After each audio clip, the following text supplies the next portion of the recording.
Hi, Joe Wissler here. I was sitting in my living room reading with my feet up on the 15th of April 2006 when I had some angina pain. So what you say? Hey, you listen. I got a message here for you. I knew I knew that exactly what it was as I'd had it before. In fact, 2 weeks hence, I was due to fly to St. John's to see the cardiologist, the heart doctor. So I took the nitro spray out of my pocket and sprayed some under my tongue. Under my tongue. I was thinking to myself that I would go pack a small bag, lock up the house, drive myself to the clinic, and they would likely airlift me out as I was having resting angina, and I knew that's something that was dangerous. I had angina before, but I'd always been active when I had it. All of this was going through my mind when I thought, oh, the spray hasn't worked. I'll give it another shot. I did, and I waited the requisite 30 seconds. Still had some discomfort. I knew that wasn't good. So I picked up the phone and I called the ambulance. I then went and gathered up some clothes and waited. One of the attendants, a close neighbor, was only a few minutes away. He and I were talking when the ambulance actually came. Both attendants were there. We were talking, and then I was gone. My heart arrested, and I was on the floor. When your heart stops, you simply stop and fall to the floor. I don't know if I fell quickly or if I kind of crumpled to the floor. Kind of interesting. I think I'll ask the fellas and see what actually happened. They had everything they needed, and several weeks later, when we got home, we discovered bits of packing that had been discarded here and there as they used the machine on me. The paddles, they have to put the paddles that shock you, just like in the movies. Okay, my heart started again, but I didn't regain consciousness for about an hour. I'd been taken to the local clinic.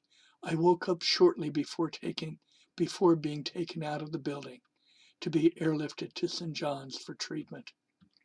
St. John's is the capital and the largest city in our province of Newfoundland and Labrador. My wife, who is from St. John's, was down there at the time, helping to look after her mother, who was ill. If you're driving to St. John's from here, it's almost exactly 1,000 kilometers, or over 600 miles. The air ambulance, who doesn't follow the road, takes about an hour and 20 minutes. I was hospitalized and 12 days later had bypass operation, 5 bypasses, where they take a piece out of you and chop it up and put it and replace and put it around the parts of your excuse me, the parts of your um, heart that doesn't work anymore, the part that's clogged, the blood vessel that's clogged. Okay. Now, a few days later, oh, my operation was a great success. A few days later, my rehabilitation began. Walking only a few minutes a day, but in a very strict schedule. It increased very gradually over the next little while, very gradually. And finally, I was walking for well over an hour at a very good rate. I recovered well. I recovered well enough that I was able to return to work by mid-November, about 7 months after my arrest. I have continued to walk daily as a continuing as a way of continuing my relatively good health. Understand, I'm not as strong as I used to be. I've described it as I don't run into burning buildings to save people any longer. It seems to get the idea across. and put a smile out there. Actually, some months ago, my doctor was very concerned that I hadn't seen a cardiologist in over 10 years. It seems to be the dividing line. Maybe they didn't expect me to live this long. he, he started with a number of tests. However, the first test came back so positive that further tests were unnecessary, as was the visit to the cardiologist. This test showed that I'm barely within the normal limits. Wait for it now. Barely within the normal limits for a man of my age. Oh, a man of my age. Well, anyway, it seems to be very good news. Didn't seem like at the moment, but it's very good news. I'm within the normal limits, just barely within the normal limits of a man of my age, which is very good news.